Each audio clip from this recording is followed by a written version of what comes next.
story remains the Supreme Court signaled strong doubts about the legality of Donald Trump's sweeping global tariffs, wherein justice across the ideological spectrum pressed the government's lawyer on whether Trump overstepped Congress's power to tax when imposing tariffs on imports from nations including China, Mexico and Canada, wherein Justice Neil Gorsuch warns the policy risk shifting too much power to the executive branch. And if upheld, the tariffs could raise to $3 trillion by 2035, wherein lower courts have already ruled Trump acted beyond his authority under the International Emergency Economic Powers Act.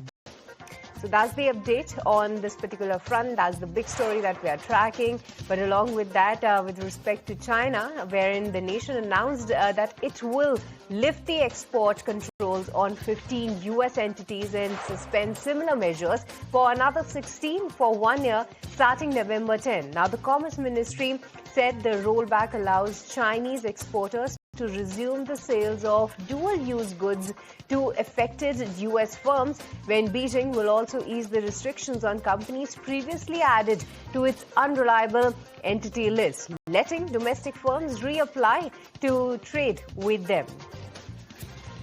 And some of the other stories is the Trump administration that ordered airlines to cut 10% of their flights at 40 major U.S. airports starting Friday as the record-long government shutdown crippled the aviation system, with 13,000 air traffic controllers and 50,000 TSA agents working without pay.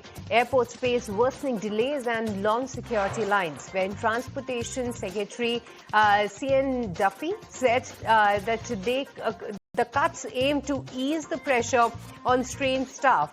The FAA warned more restrictions could follow in disruptions persist, wherein airline stocks did slip about 1% after trading hours. But Trump continued to blame the Democrats, comparing them to kamikaze pilots. Let's go across and listen in. I think these guys are kamikaze. They'll take down the country if they have to. So I don't think so. Millions of Americans are going to be without SNAP benefits. And I will say about SNAP benefits, but countless public servants are now not being paid, and the air traffic control system is under increasing strain.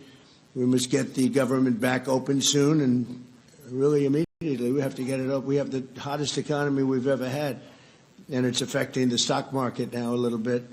But the stock market, as of Friday, has hit many record highs during the last 9 months, many.